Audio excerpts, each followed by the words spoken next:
Chine, Temu, Pinduoduo, JD.com ou même Alibaba. Tu es sûrement tombé sur l'une de ces applications au moins une fois dans ta vie, ou du moins tu as une fois commandé sur l'une de ces applications. Mais à première vue, elles sont concurrentes, mais en réalité, ce sont les 5 doigts d'une même main. Chacune a un rôle spécifique qu'elle joue. Tu prends ton téléphone, tu tombes sur une application où tu peux commander un micro à 90 centimes, une lampe design à 3 € ou un kit cuisine entier pour une dizaine d'euros. Tout ça livré chez toi en un temps record. Et tout de suite tu te demandes, mais attends, je rêve ou c'est bien réel? Et laisse-moi te dire que non, tu ne rêves pas, car c'est bien réel ce que tu as vécu. Ce phénomène, c'est la nouvelle vague du e-commerce chinois. Un monde où des géants comme Temu, Chine, Alibaba ou JD.com se livrent une bataille à coups de prix défiant toute logique. De publicité massive et d'explosion de technologies logistiques hors normes. Pour te donner une idée, ces plateformes peuvent perdre plusieurs dizaines de dollars à chaque fois qu'elles te livrent ce téléphone à prix dérisoire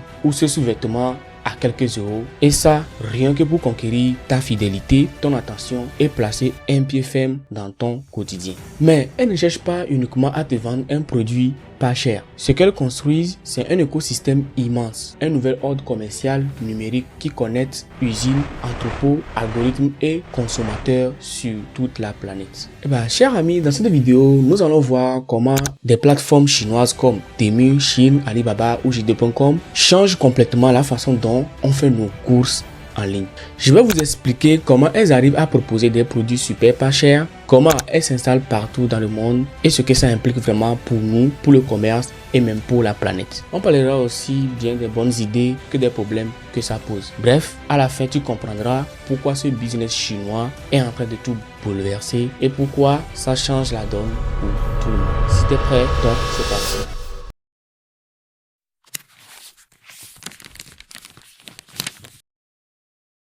Avant d'analyser les mastodontes d'aujourd'hui, remontons 20 ans en arrière, la Chine du début des années 2000. C'est un pays en mutation fraîchement entré dans l'Organisation mondiale du commerce, c'est-à-dire dans l'OMS. Elle devient l'usine du monde, ce qui veut dire tout simplement par là que la majorité des objets que tu touches, c'est-à-dire ton téléphone, ton t-shirt, ton grille-pain, tout sort d'une usine chinoise. Mais produit ne suffit pas. Rapidement, Pékin a compris qu'il faut contrôler la distribution aussi. Et pour ça, Internet va être une arme formidable pour eux. C'est à ce moment-là que naît Alibaba, fondé par Jack Ma, un ancien professeur d'anglais au charisme contagieux. Il va devenir le visage d'une Chine nouvelle, connectée, optimiste et conquérante. Alibaba ne se contente pas de vendre en ligne. Elle construit une infrastructure numérique complète qui relie les producteurs aux consommateurs. Et surtout, Alibaba comprend que le commerce chinois doit s'appuyer sur 3 piliers. La technologie, la logistique et la culture communautaire. La technologie parce que tout se digitalise, paiement, publicité, gestion des stocks. La logistique parce que livrer vie sur un pays de 1,4 milliard d'habitants,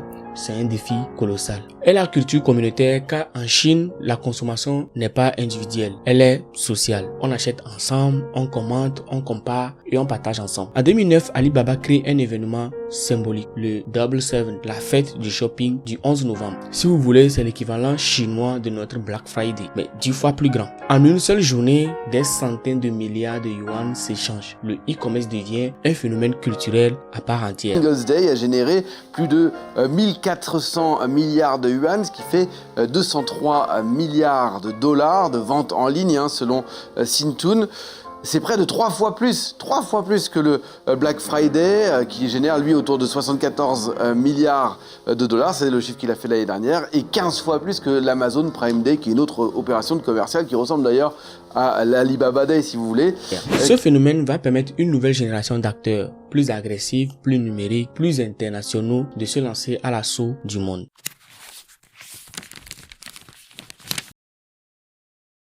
Temu ou Temu comme on a l'habitude de l'appeler, c'est un 16e dans le monde du e-commerce. En quelques mois à peine, cette application partie de nulle part est devenue un phénomène mondial. Aux États-Unis, elle finit l'année 2022 comme l'application la plus téléchargée devant TikTok, Amazon et même Instagram. Et à la vitesse de la lumière, elle a ensuite conquis l'Europe, où son logo orange est devenu omniprésent. Mais avant de comprendre l'ampleur du phénomène, il faut poser les bases. Temu, c'est du cross-border e-commerce, ou si vous voulez en français, ça veut dire commerce transfrontalier. Le principe est simple, les produits sont fabriqués en Chine, souvent dans d'immenses complexes industriels, puis envoyés directement aux consommateurs européens ou américains, sans passer par un entrepôt local ni par un revendeur tierce. Ce modèle repose sur deux piliers. D'abord, des prix ultra compétitifs, pas d'intermédiaire, pas de marge à partager, juste une chaîne directe entre l'usine et le client. Ensuite, une logistique subventionnée. La Chine, dans sa stratégie d'expansion numérique globale, finance une partie des frais postaux internationaux.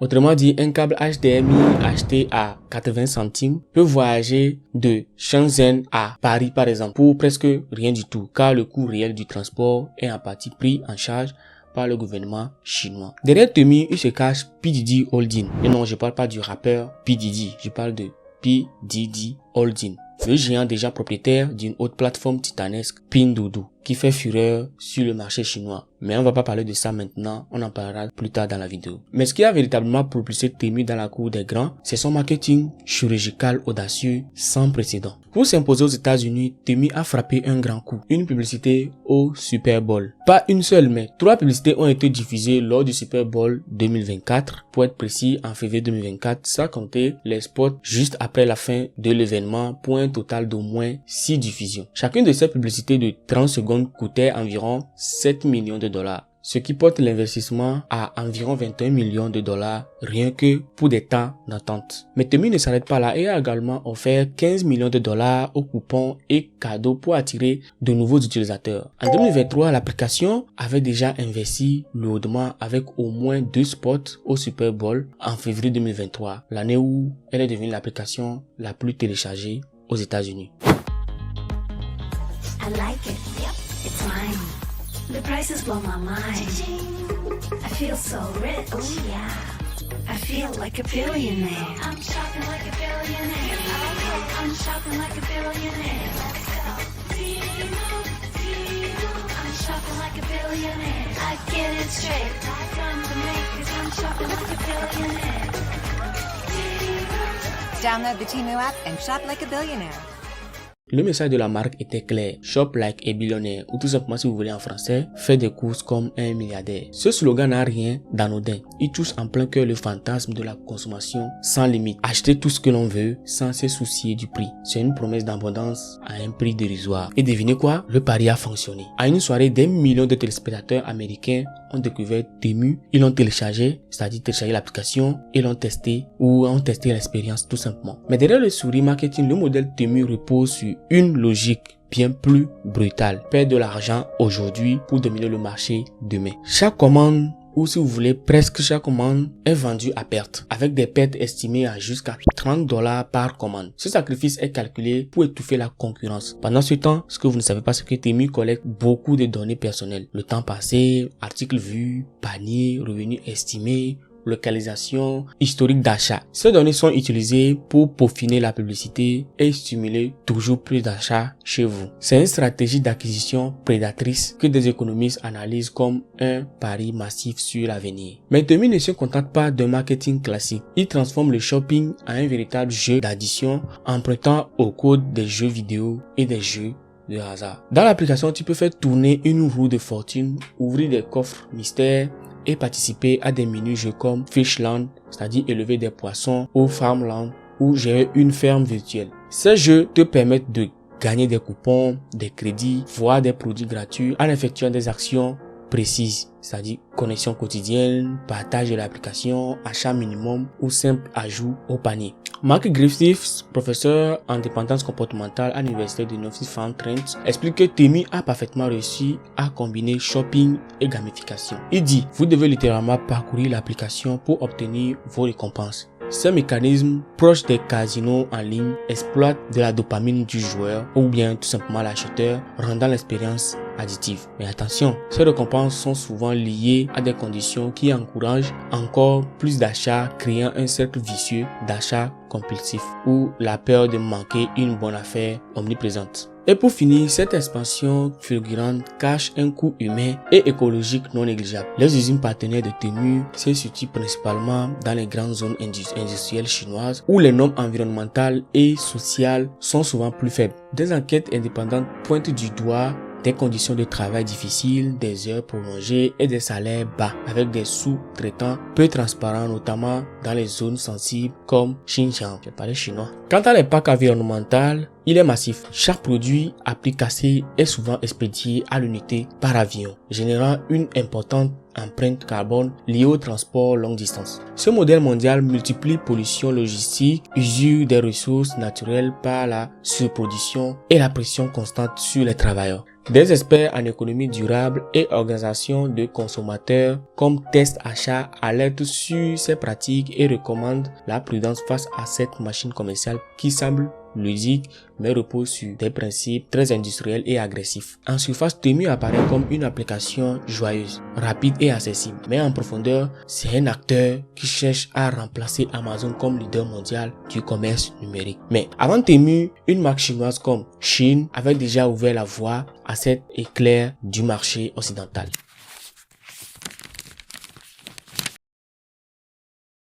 Shein, c'est la success story qui a bouleversé la mode mondiale. Créée à Guangzhou au début des années 2010, Shein s'appelait d'abord Zizikeko. Le fondateur Chris Xu, un entrepreneur discret d'origine chinoise installé aux États-Unis, a très vite compris que la clé, ce n'est pas la mode, mais la data. Shein fonctionne avec ce qu'on appelle fast fashion, littéralement mode rapide. Mais l'entreprise a poussé le concept encore plus loin jusqu'à inventer ce qu'on appelle le real-time fashion, c'est-à-dire la mode en temps réel. Quand Zara met 3 à 6 mois pour produire une nouvelle collection, Shein le fait en 3 jours. Comment? Grâce à un système algorithmique qui analyse en permanence les tendances sur TikTok, Instagram et Pinterest. Chaque jour, des milliers de micro-usines partenaires de Shein à Guangzhou produisent de minuscules lots de vêtements, parfois seulement 50 exemplaires d'un modèle. Si ces modèles se vendent bien, la production est relancée instantanément. Sinon, on passe au suivant. Zéro gaspillage, zéro stock dormant, zéro remords commercial.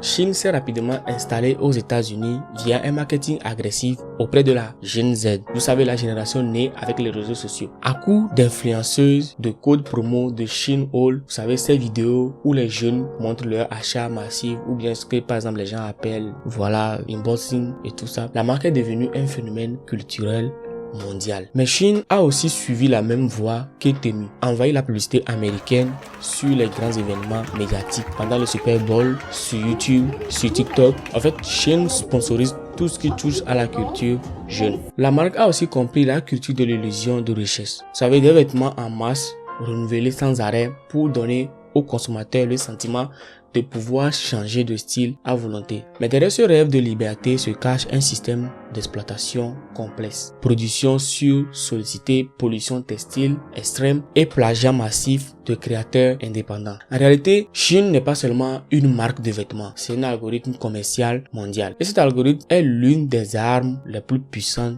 de la nouvelle économie chinoise. Mais ce que Shein a fait pour la mode, une autre plateforme l'a fait pour des achats en général. Il s'agit de Pinduoduo, dont je vous avais parlé au début, la championne du commerce social, de commerce en ligne.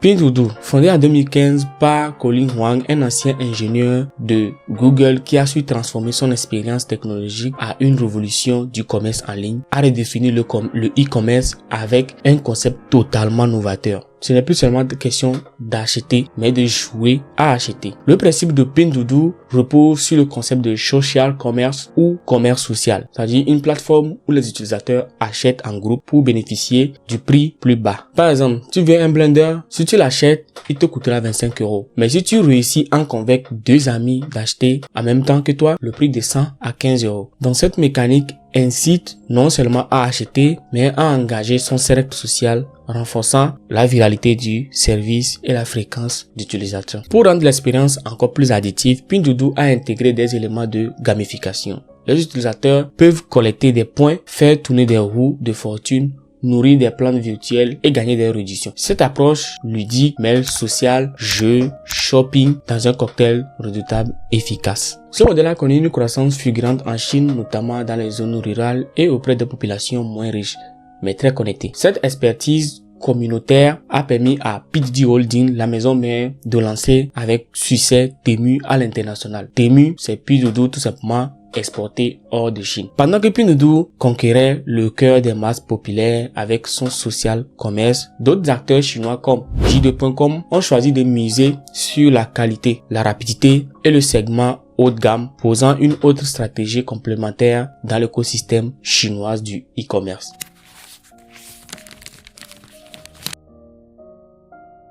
JD.com, fondé par Richard Liu Qiandong, a bâti sa réputation sur un mot simple, la confiance. Richard Liu, également connu sous le nom de Richard Liu Qiandong, a commencé son parcours entrepreneurial dans les années 1990 à Pékin, où il a d'abord lancé une petite boutique spécialisée dans la vente de produits électroniques sous le nom de Dingdong. Rapidement, il a vu venir la révolution numérique et a transformé son commerce physique à une plateforme de e-commerce en ligne dès 2004, liquidant des magasins pour se consacrer exclusivement au commerce en ligne. Ce qui distingue JD.com des autres géants chinois comme Alibaba, c'est l'engagement ferme envers la qualité et l'authenticité des produits vendus. Pendant que beaucoup de plateformes laissaient proliférer les contrefaçons, JD.com s'est imposé comme un bastion contre ce fléau, garantissant à ses clients que tous les articles proposés sont authentiques et certifiés. Pour tenir cette promesse, l'entreprise a développé un réseau logistique interne, JD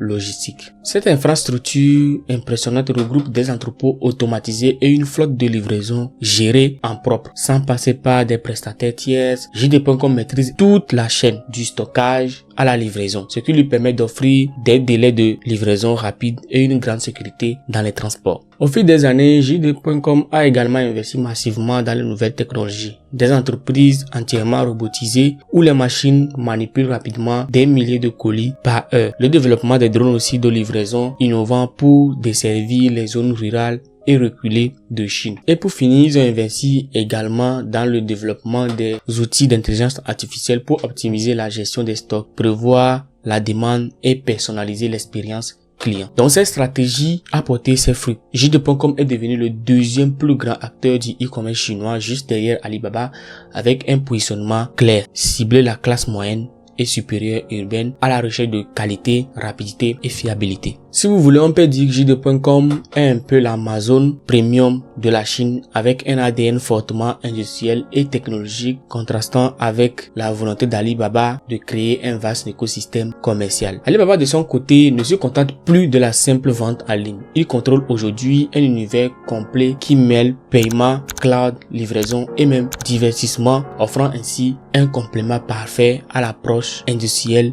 et logistique de JD.com.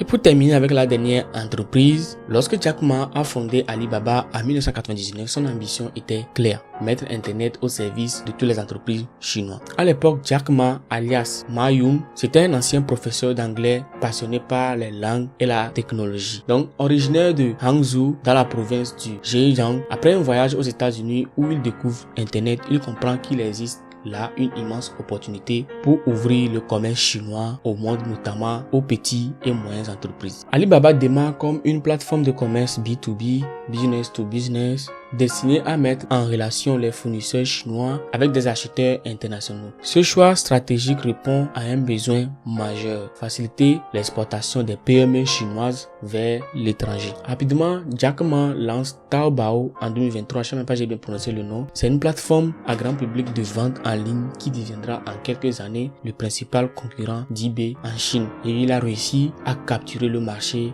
C2C, c'est-à-dire client à client, les échanges entre clients en fait. En 2008, la société crée Tmall, anciennement appelée Taobao Mall, une marketplace premium destinée aux grandes marques et aux produits plus haut de gamme, renforçant ainsi sa domination sur tous les segments du commerce en ligne. Malgré la vraie générosité d'Alibaba, c'est sa vision d'un écosystème intégré. Jack Ma ne voulait pas simplement créer un site de vente, mais organiser tout l'univers commercial moderne. Au cœur de ce système, il y a Alipay, pionnier du paiement électronique, ancêtre des wallets numériques que nous utilisons tous aujourd'hui. Alibaba Cloud aussi, c'est-à-dire acteur majeur dans le domaine du cloud computing, offrant stockage et puissance de calcul une multitude d'entreprises. Il y a aussi Cainiao, un réseau logistique global intégrant entrepôts et transit douanier conçu pour accélérer la livraison en Chine à l'international. Nous n'allons pas aussi oublier les services dans la santé, le streaming, les contenus culturels et même le commerce local qui gravite dans la galaxie Alibaba.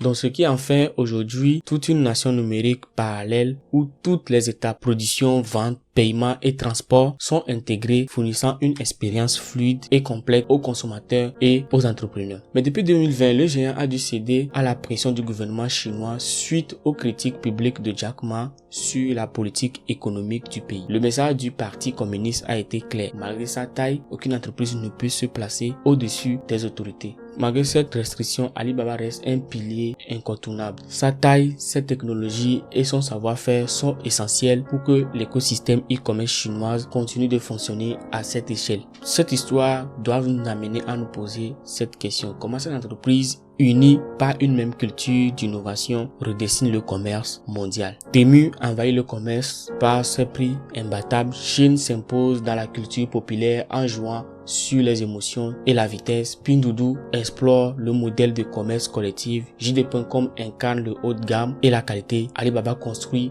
des autoroutes numériques où tout circule. Et derrière cette coordination, il y a une stratégie nationale, la nouvelle route de la soie numérique. Un projet initié par Pékin pour étendre l'influence chinoise via les infrastructures des réseaux et les données. Ces entreprises ont conquis les marchés américains en utilisant les propres armes des États-Unis. L'innovation marketing, la publicité grand public, la culture du divertissement. Le Super Bowl par exemple devient chaque année une vitrine mondiale où se joue la crédibilité des marques. Et avoir une entreprise chinoise comme Temu diffuser sa publicité relève autant du marketing que du symbole politique. C'est la Chine qui s'invite dans le salon américain pendant le match le plus suivi de l'année. Et ça marche. L'Occident consomme chinois sans même se rendre compte. Et c'est quoi la clé de cette réussite?